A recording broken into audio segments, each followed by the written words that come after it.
So I'll go ahead and start, I think. Yeah.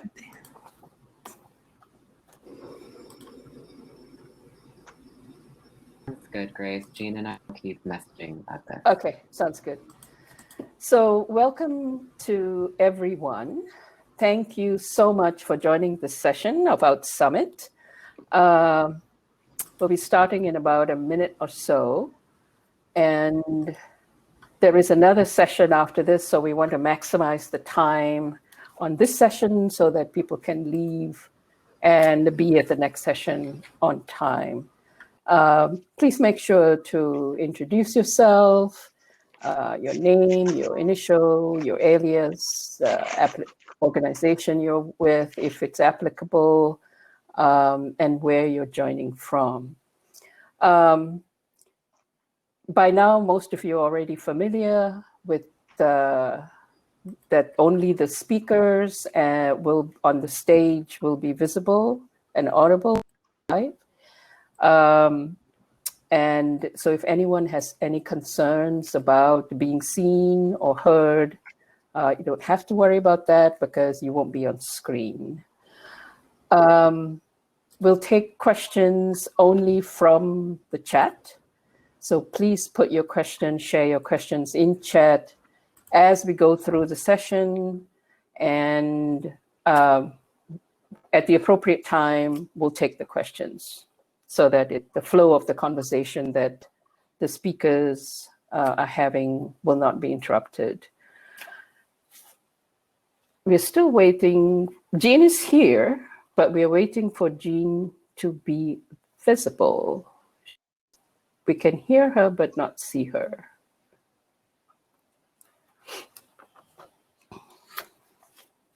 Okay, let me go ahead and begin.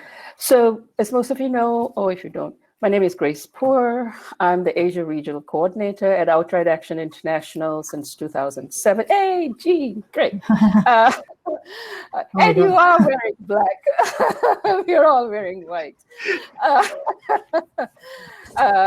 And I'll be moderating the session, and this session is called The Ending LGBTI Violence Begins at Home.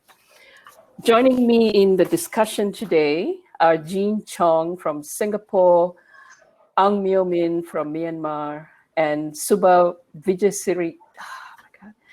Vijayasiriwadana from Sri Lanka.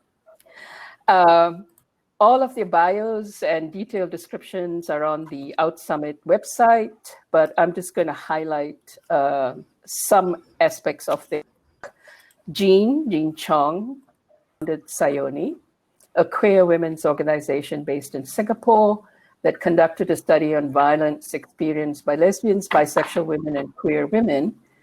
And they released a report in 2019. Jean has been advocating for domestic and family violence protections and services for several years. Ang Myo Min is the Executive Director of Equality Myanmar, based in Yangon, and works on the protection and promotion of human rights in Myanmar. Myo headed a project in partnership with Outright, where they completed a study on family and domestic violence in LGBT communities, and the report was released in August this year. The report that Sayoni Singapore and Equality Myanmar released are available. In fact, the link should be in the chat box, and my colleague Ging Cristobal will probably add it at some point, so you'll be able to access those reports. The report in Myanmar is available in both English and Burmese. The report from Singapore, I believe, is only in English. Yeah, Jean? Okay. Now, Subha Vijayasiriwadana is a feminist activist and researcher based in Colombo, Sri Lanka. She works with CREA, a global feminist human rights organization led by feminists in the Global South. Her work is focused on sexual and reproductive rights, queer and trans rights, digital rights. And an organization called the Women's Support Group, WSG, in Sri Lanka, they did a study as well on violence experienced by lesbians, bisexual women, and trans people. And that study was released in 2014, I believe. And it's available in 3 languages, English, Sinhala, and I think also Tamil. And that report can also be accessed from the link to Outright's website. So please feel free to access those reports. And my colleague Jean Cristobal, who is the Asia Projects Coordinator in the Philippines, will be managing the chat. So research from Asia shows that family is one of the primary sources of violence against LGBTI people. Now, there is no one-size-fits-all model for addressing domestic and family violence. So when I say domestic and family violence, as most of you know, it's violence in the so-called private sphere, private domain, which means in family relationships, intimate partner relationships, and that's what is meant by domestic and family violence. Very often the word domestic violence is used by itself, but very often there are no protections for family violence, even under the domestic violence law. And where there is protection for family violence, it tends to be protection for children, not for adults who experience violence in the home. So which is why we use the term domestic and family violence. Now, there are several commonly observed trends that advocates like Jean and Suba and Mio are addressing in their different countries.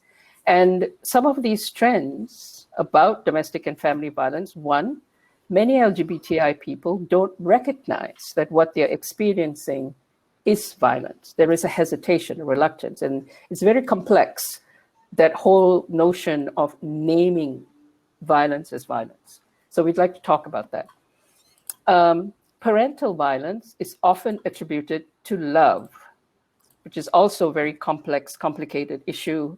And this idea that it is motivated by love is often used to rationalize and justify the violence that LGBTI people face. Most LGBTI people fear exposing abusive family members or their intimate partners to criminalization or any aspect of the criminal legal system. And even if there's reporting, even if there are complaint mechanisms that are safe for people to use, there is a reluctance to use those mechanisms. Or even if those mechanisms are used, there is often situations where abusive family members are not pulled in or not stopped in some way. Actions are rarely taken against them. And finally, another trend is that police often pressure victims and survivors of family and domestic violence to return home, like return to their family. So these are the trends that people have observed in the region. And in this session, we will be discussing some of the challenges for intervention and prevention of this kind of violence in Asian contexts for LGBTI communities. So let's start off, since you all have all done studies on this problem. Let's start off with the studies question. Which populations did you focus on when you were doing the study? Why did you pick these particular populations? For instance, was it LGBTI? Was it LBT? Was it only lesbians? And share with us your findings, the highlights, what your data is showing, and what were some of the experiences of carrying out the study. Mio, do you want to go first? Sure. Thank you, Grace. Thank you, everyone, for watching this and joining with us. So as Grace mentioned, that the first ever report on the domestic violence and family violence of LGBT in Myanmar was conducted and released a report named The Tears of Rainbow in August 2020, very recently. It was done in support of the Outright in a collaboration of LGBT Rights Network in Myanmar. So we have a quite range of, process of orientation, the project, and also train the data collectors and collecting information and doing the research and later published by the Equality Myanmar. So as I mentioned, that this is very first report on the LGBT, focusing on the domestic violence and family violence. So I'm so glad to be part of that and breaking the milestone of the Myanmar history of domestic violence. So we contacted only lesbian, bisexual, and transgender people. And also we contacted 62 the LGBT people in 2 cities and around the other cities around the areas. 2 cities of Myanmar is Yangon and Mandalay, and it was conducted by the all LGBT activists who were trained by Equality Myanmar how to contact, how to get the information, how to be LGBT sensitive questions. So it came out from the base of the information by the 62 survivors of domestic and family violence in 2 cities. In general, as Chris mentioned, all 62 members either face physical or verbal violence by the family. Family, I mean parents, siblings, and also some cases of the partners they are staying with. And some are contacted by the relatives who are staying together at home. Because in Myanmar, it is very usual, bringing all the close relatives stay in one house and, be a bigger family in our own culture. So some of the cases were contacted or committed by the uncle or aunt or, some bit relatives living together. So some people faced both physical and verbal abuses of domestic violence and family violence in our founding. So, and the reasons, there's a very long list of reasons. As Grace mentioned before, love is the main reasons, the parents, we love you, that's why we need to correct you. And they always see that LGBTs are abnormal people, so they have a right to correct the identity. So this is the main reason by the parents, siblings, and other family members. And out of shame, this is another reasons, because in our culture, LGBT is quite a sin, and LGBT is not acceptable in the society, both by the cultures and also culture and religious because I can't get up. That's why they think LGBT is abnormal, and they feel shame for having LGBT family members in their family. And second one is the kind of punishment, because you did something wrong, we have a right to punish for being LGBT people, and many so on and on. I will tell you later more about that. The impact is very, very, very, very shocked to see that all the survivors of the domestic violence and family violence experience the loss of self-esteem. Now, they don't feel that they are treated as a human being, and they feel hopeless. And one case is very interesting to see that one bisexual woman's attempt to commit suicide because she could not take any longer, forms of violence by the family member and accept their behavior by the community. But fortunately, she was supported by her colleagues and providing sexual psychological consultation. So finally, she survived. But so the other thing is, the legal issues. As Myanmar has no domestic violence law, and the law in Myanmar is very weak. And then we also have an old British law of Penal Code 377, which is a sodomy law. And anyone could be arrested for having unnatural sex at least 10 years up to life imprisonment. So the survival of this, violence don't want to go and report to the police, because the first thing, they are very afraid of this existing 377, which would, put them into danger for identifying themselves as a LGBT people. And police in our society, they don't have any trust from the community peoples. Police are the one who committed violence, abuses, especially towards LGBT. So legal system is not that strong. And also the law enforcement officers, including police, are not so helpful. So these are the findings in summary. So I thank you for outright for supporting with us. And also we make a history of LGBT situation, domestic violence in my country. Thank you. So what do you think you can out, like what are some of the overlaps and some of the differences?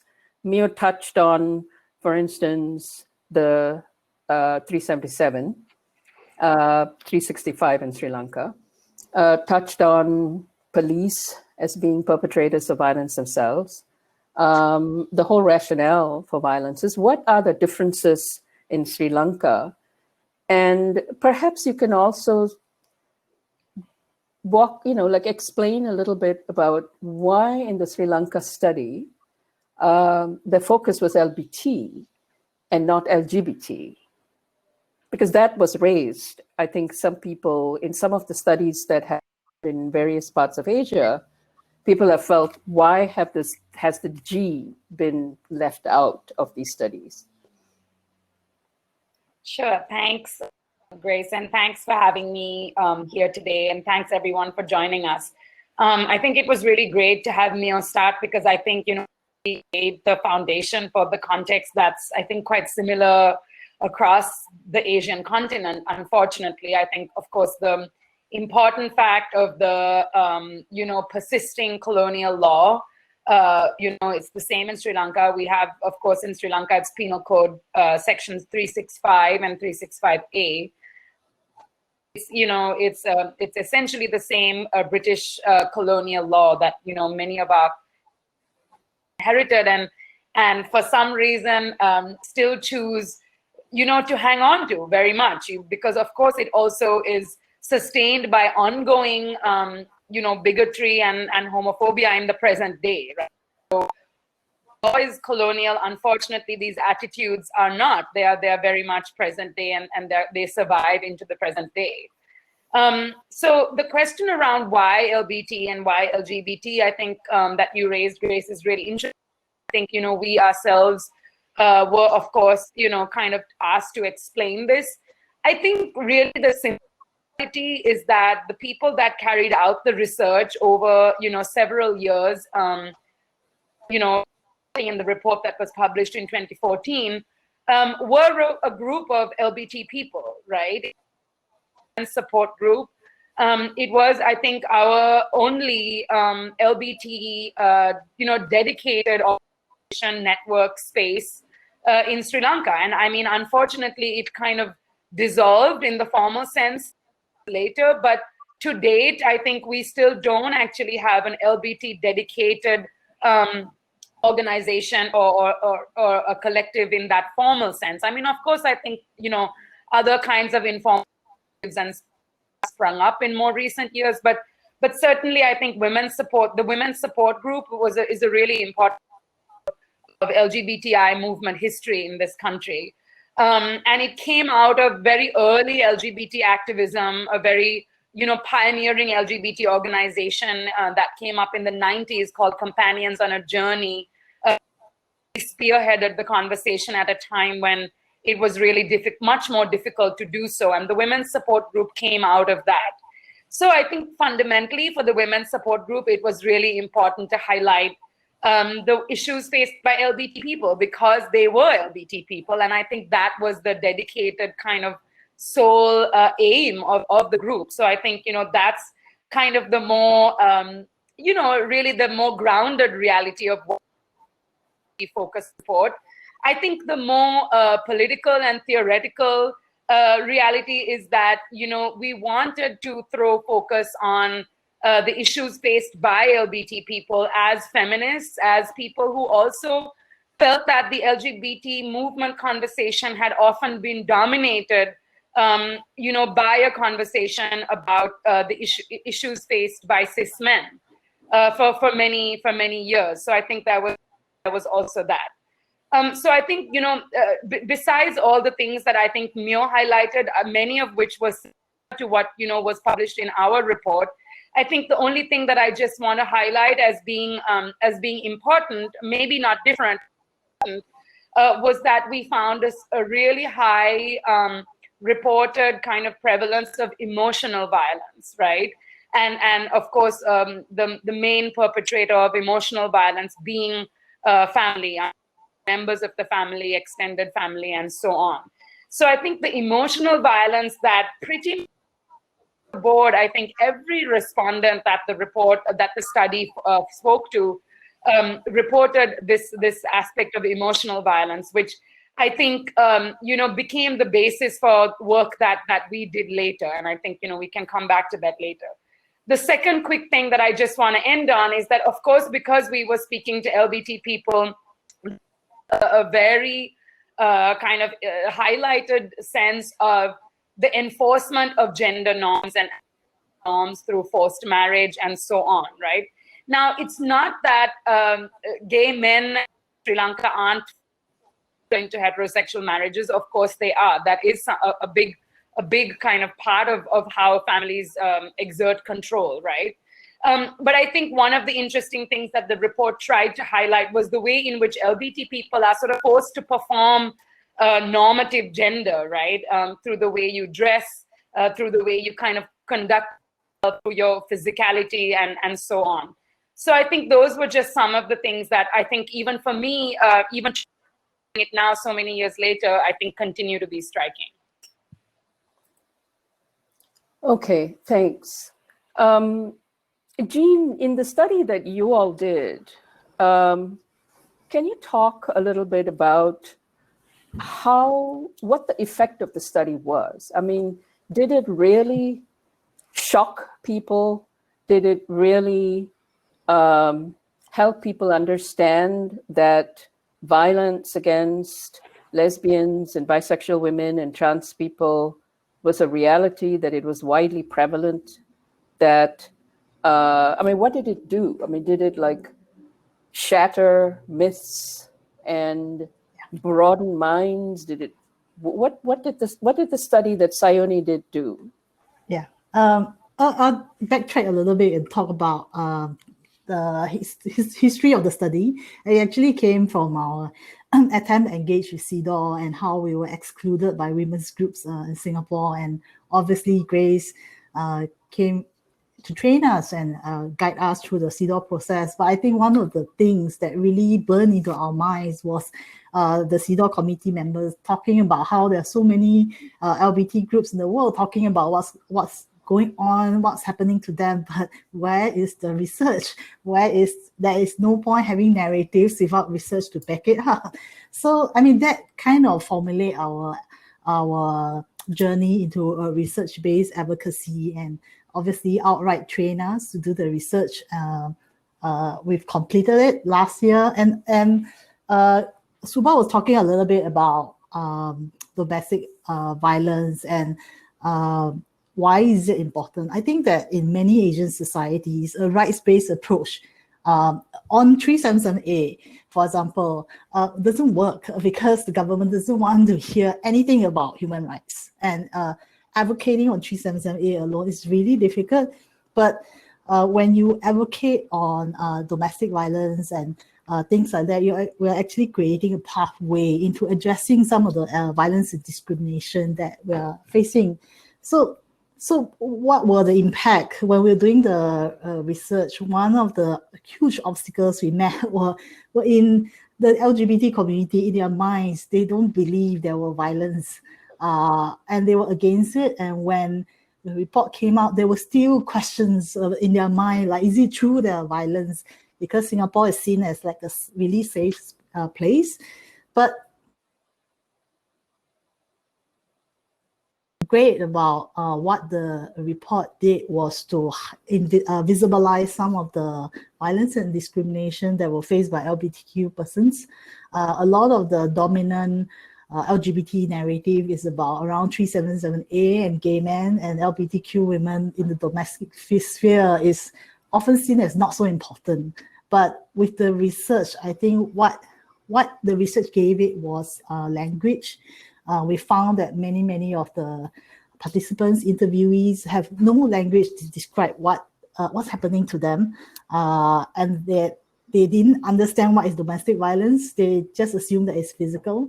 But I think perhaps one of the most shocking things for us is to find so much physical violence and sexual abuse in our interviews.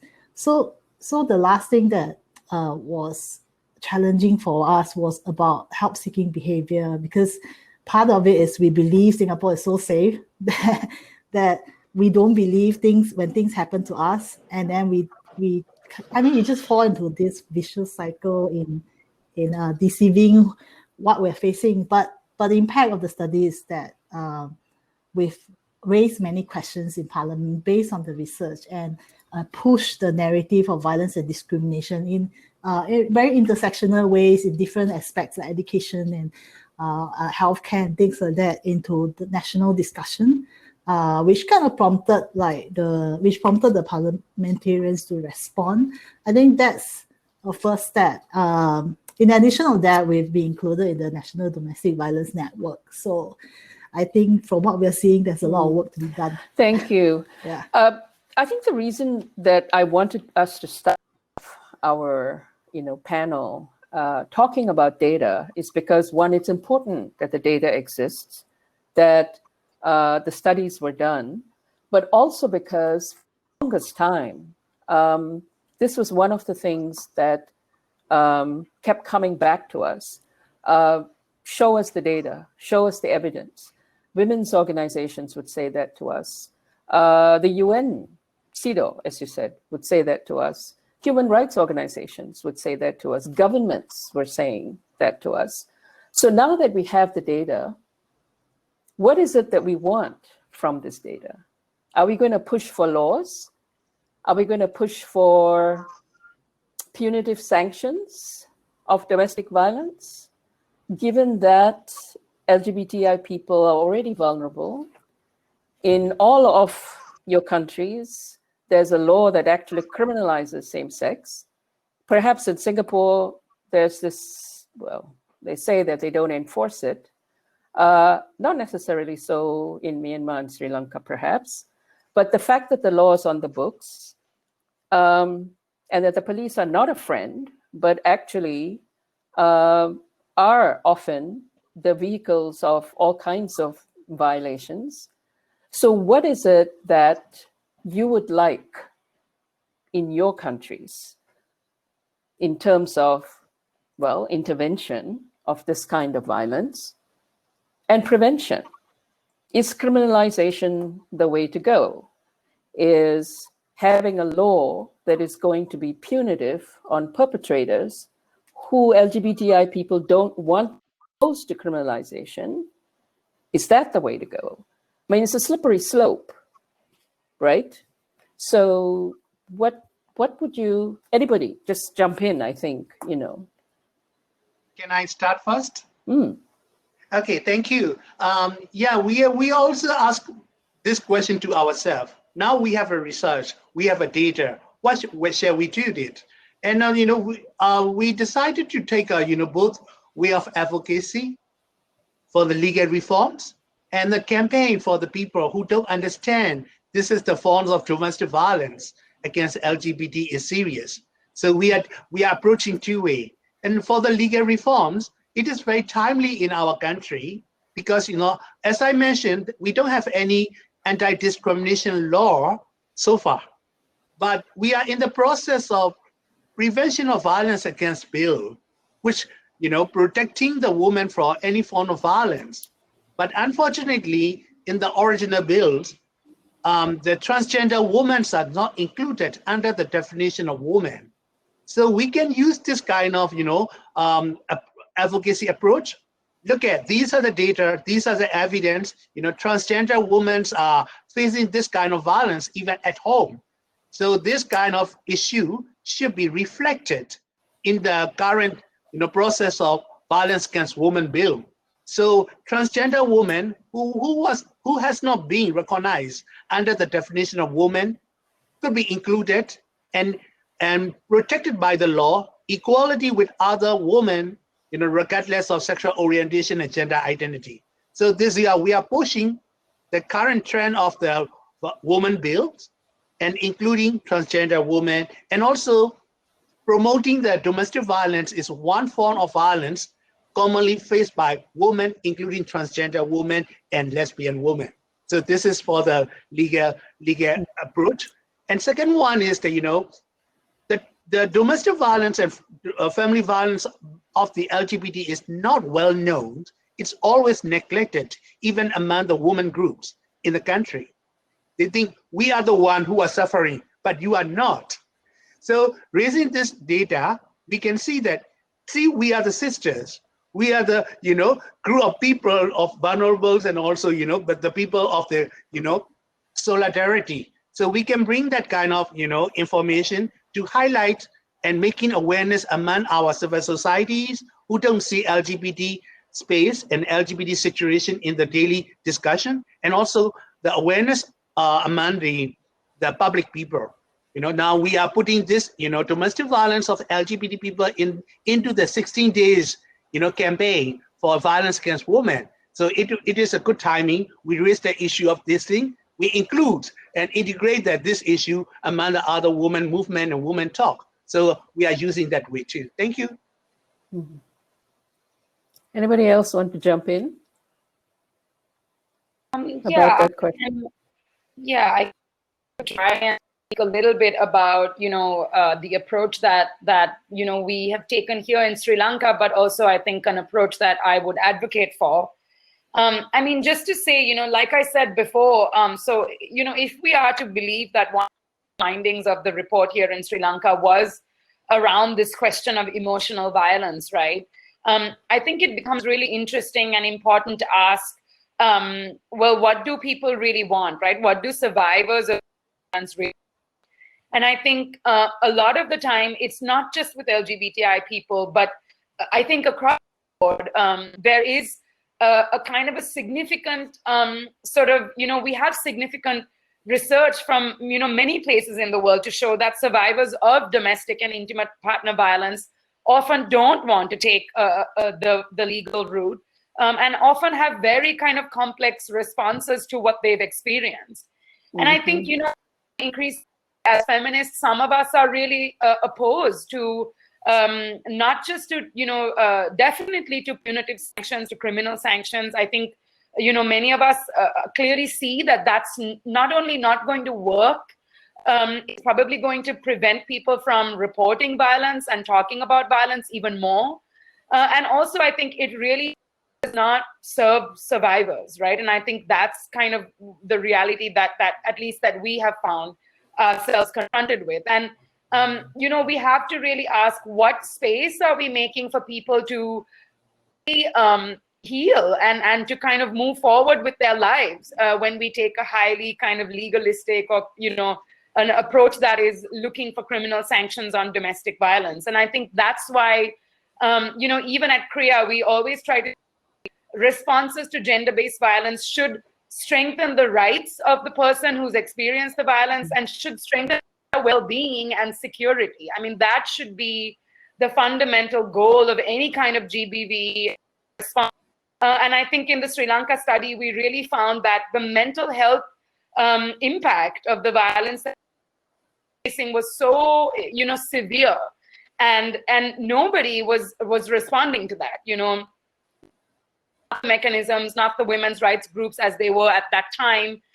Nobody was really prepared to respond to that. And I think that's why, some of the feminist groups, including Women and Media Collective in Sri Lanka, then really thought, okay, what is a different approach that we can take to address some of what we found in this report? And I think that's what led to a lot of the work that we did around, mental health services. Mm-hmm. Jean? Actually, I agree with whatever Subha said, but I think just to add on a little bit to what she's saying, I think that one of the key things around reporting around domestic violence is the sense of safety. If LGBT persons cannot feel safe, then it's really hard to address domestic violence, because a lot of the mechanism, whether in Singapore and other countries, is around protection which means using the law, going to the police. But if we don't feel a sense of safety, when police are the abusers and the enforcers of the law that also criminalize us with 377, that's such an irony. And I've had conversations with one of the leaders, chief of the police, and the conversation just went back and forth. Like, you should report to us. I'm like, why should I? Because you might arrest me, and how should I feel safe with you? So I don't believe that trying to use like Suba the law to say that to try to eliminate domestic violence for LGBT persons. I think that the usual network of domestic violence, that the normative ones are structured in that way. But for LGBT persons, I think we have so many more intersectional and complexity around domestic violence that is not well understood or catered to. So this is just like something to add on to what's So it's a slippery slope, isn't it? Because on one hand, I think LGBTI advocates around the world are pushing for legal protections, right? Protection mechanisms that's going to prevent, deter hate crimes, looking for protections from employment discrimination, forced surgeries, so-called conversion therapy, all kinds of protections in that way. But for this particular kind of situation, where if you're talking about violence in the home and trying to prevent it, it seems as if we need to have enabling environments in the country in order for this idea that violence is permissible and acceptable and a expression of concern and love by parents, or an acceptable form of showing upset or anger in a relationship is somehow okay. Because even heterosexual cisgender women don't necessarily use the domestic violence law protections for various reasons. And so to work so hard to have a law passed and then to have it not be used because it's not helpful, what then do we do? What would be the way to provide, produce, create enabling environments? Would it be an anti-discrimination law? Would it be promoting restorative justice, whatever restorative justice means in our contexts? Having restorative justice work in tandem with criminal legal systems. There are so many different ways, and we're not LGBTI people without other intersecting identities, right? We have religious minorities, ethnic minorities. We are vulnerable in so many multiple ways. And even if there is a law, even if there are legal protections, it may protect, for instance, people from a dominant group, but not necessarily a minority group. These are some of the intersections that you all are grappling with in your work. So what would you recommend for the region, for Asia? First, the quick one. I work on a domestic violence project with Outright for a couple of years. I used to believe that, I don't really believe that the law can change anything on gender-based violence, but it is a tool. And I also used to believe that working with mainstream service providers is the key. So how many LGBT NGOs are there? But over the few years, I've started to change my mind, because essentially what Grace, you're saying is like domestic violence for us is same but different. As I look at mainstream service providers, they will talk about domestic violence, but they don't get it. They don't get the nuances of how domestic violence affects LGBT persons, but it is precisely the nuances that kills us. It is precisely the nuances that we get violence in our lives. And even LGBT service providers don't get it. So, I mean, I'm at the phase in my life where I think LGBT groups must be at the center of that conversation, and we must also provide the service and train service providers, because relying on mainstream service providers is definitely not the way, because they will just see our violence through their lens, which is like, it's just, essentially at the end of the day, we're trying to help the community, and it's about violence. We can talk about sensitization training. It can be a work in progress, but LGBT must be in the center of. That's a great entry point for Suba, and actually for us to take some of the questions in the chat. A couple of people have asked about what kind of mental health supports are available. And someone else says, how to sensitize, train the existing supports. And Suba has responded there, but maybe you want to pick that up, because the approach that was taken in Sri Lanka was to work with counselors. Yes, I think really we wanted, said, I want to echo that. I think those of us in this work and in this movement certainly fatigue engaging with the law, right? It often kind of leads nowhere. Or, of course, in our case, we've also seen our efforts to change the law have very direct kind of backfiring results, right? Which also made things much worse than they were before, etc. So I think, taking all of that into account and really focusing on what we found in the study, which was around this complicated kind of thing around family violence, emotional violence perpetrated by the family, and so on, we really chose to take a holistic approach that we felt was do a little bit more than, kind of just focus on the legal. And we spent, a significant time developing a manual for mental health practitioners in Sri Lanka. And, I say we took time doing it because we really were starting from scratch. Like, there was nothing, there was no baseline, there was no reference. And those of us who worked on the manual, there were about 10 different people who really came from different disciplines and brought a lot of different expertise. So I think that was a really exciting process. And people, some of whom were academics, clinical psychologists, many of whom were, of course, LGBTI researchers, feminist activists. So we had a really exciting and diverse kind of broad expertise to develop this manual. And then, of course, we had to translate it because we wrote it in English because that's the kind of language that we work with. But of course, for it to become really, useful in Sri Lanka, we had to translate it into the 2 local languages. And then we really trained counselors and mental health practitioners and counseling organizations.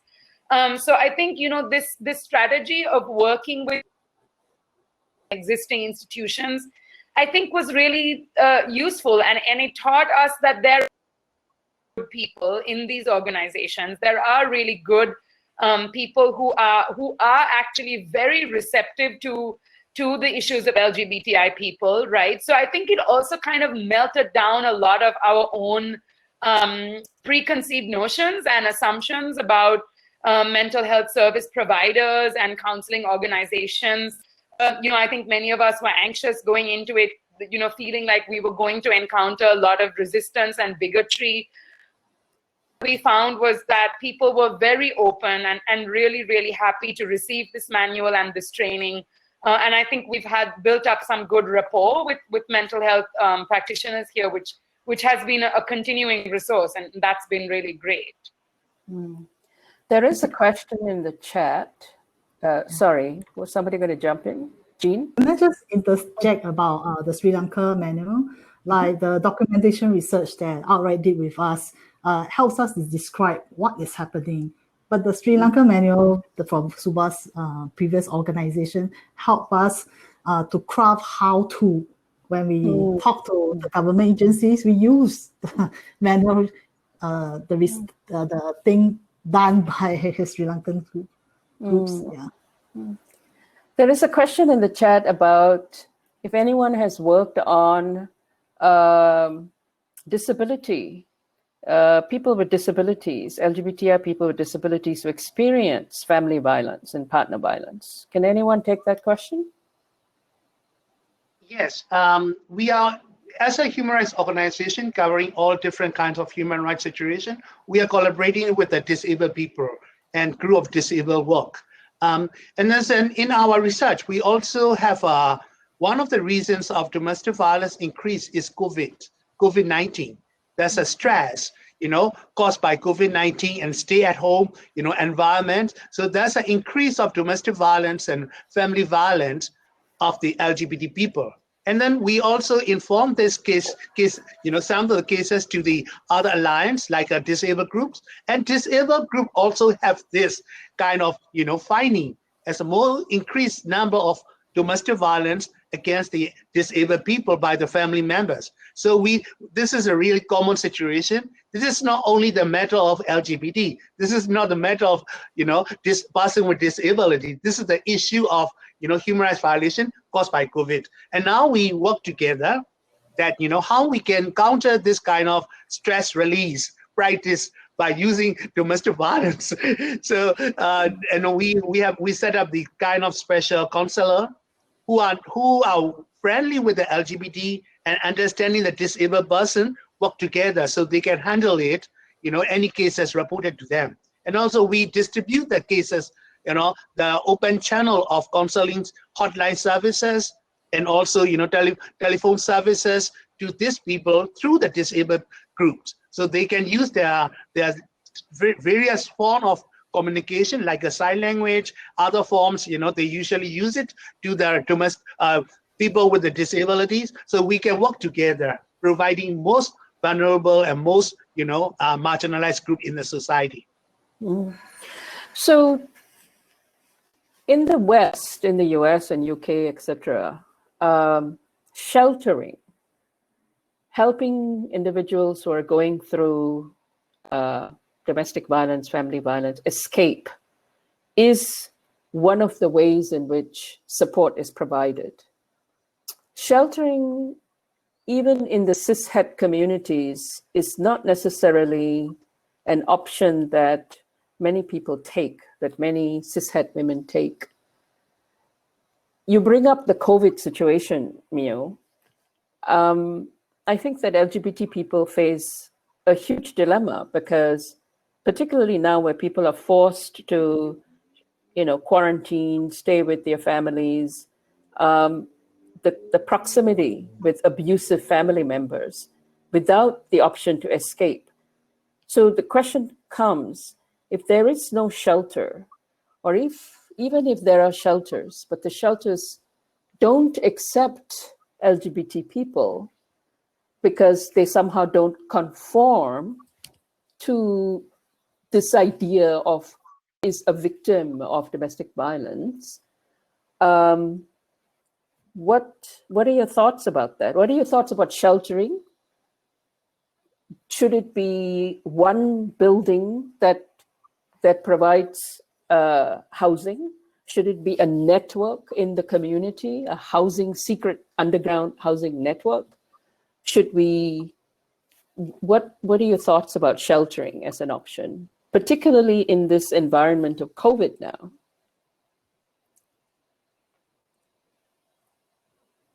I mean, I could start. I think what we've seen repeatedly actually being practiced here, and I guess very similar in other Asian contexts as well, are really, as you said, Grace, networks of safe within the community, right? Of known and trusted kind of community members offering up space, and then certain kind of activists or organizers kind of connecting people to that network when required.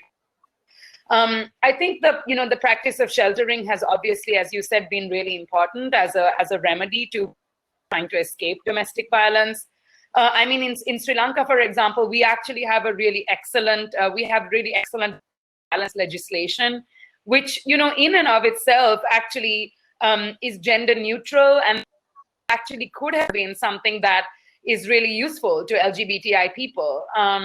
But unfortunately, because of LGBTI people, that doesn't really get used. So, I mean, I think we do really just absolutely essentially need decriminalization, because I think without that, really expect people to avail themselves of the legislation, which is in and of itself quite good and quite progressive, and I think is quite useful to women who or survivors of domestic violence who are trying to leave. It is a protection order. It doesn't have criminal sanctions. It's a civil law. It's a really strong civil law. And actually, we have seen repeatedly in Sri Lanka that courts do uphold the protection order, and it does work. So I think for LGBTI people to really be able to make use of this law, I think we do need decriminalization. So, I mean, that's kind of fine, right? Is that we really can't kind of go much further without having that basic kind of.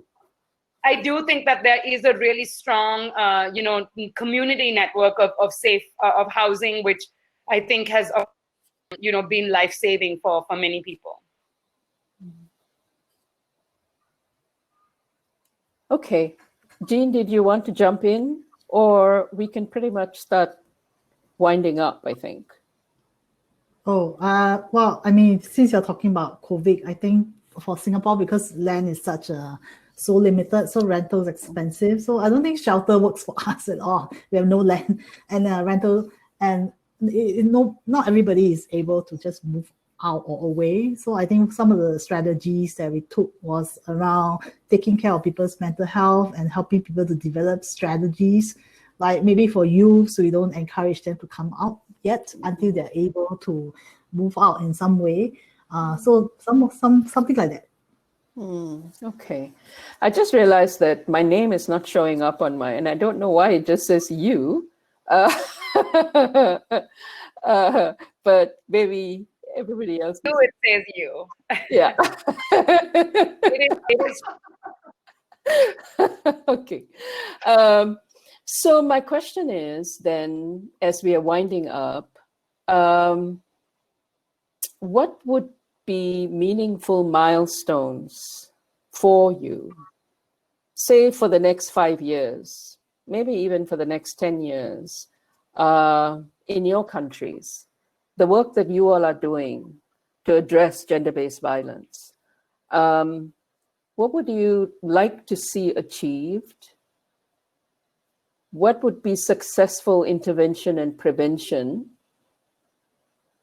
And, well, and how do you find success, I guess? How would you measure success? Okay, can I? Yeah. Okay, so I like to repeat what Suba said, that discriminalization is very important. So people can feel that they are not criminal anymore. They are the people, citizens of the country, who deserve to take the protection rather than the criminalization. So I think decriminalization is all the existing law, particularly that we are facing in Asia, like 377, 375, that kind of old British colonial heritage law should be repealed, and decriminalizing the LGBT people under the penal codes. The first one. Second one is that we also need a special protection law for the LGBT people, or bringing LGBT protection clauses in the existing law, like the violence against women law, or having an anti-discrimination law that cover everyone, regardless of sexual orientation, sex, religion. So that cover everything, and this is a kind of holistic approach to end this kind of discrimination and violence of any form to the anyone people. And also I also repeat, like the ideas of Jean, that we have kinds of misinformation about concept of the LGBT people. In order to counter this kind of thing, right education and human rights education is a really great idea to change this concept. So providing government can start, teaching human rights and also collaborating with a organization working on human rights, particularly the LGBT people together. So raising the awareness of human rights and LGBT rights together. Thank you. Okay, so Jean, were you going to? Who has spoken? I was going to go next. That's me. Suba, yeah. I mean, I'm quickly going to say, I think one of the things that I would like to end on, and I think it's really important because, whenever we talk about the laws that criminalize LGBTI people in our countries, of course, we often sort of assume, or rather ending on the laws which criminalize people who have same-sex sex, right? And I think it's really important to highlight that trans people are also criminalized through a number of kind of intersecting laws and also practices. The violence that trans people face is just really, it's really immense, right? And it's severe. And trans people face violence, of course, at the hands of the state, and also are really, at the receiving end of like intense social stigma and bigotry. I mean, particularly in Sri Lanka, this is just really such an ongoing problem. And, for us, what we would really like to see is, for all of us, not just, LGBTI people, but all of us is really, the right to autonomy, the right to exercise our autonomy and policies that center people's autonomy and strengthen rights rather than, kind of protectionist. And on that note, I think one of the things that we do really need to do is to move the conversation around trans rights beyond a pathologizing kind of approach. And I think that, in Sri Lanka, trans activists are really doing their best to kind of do that.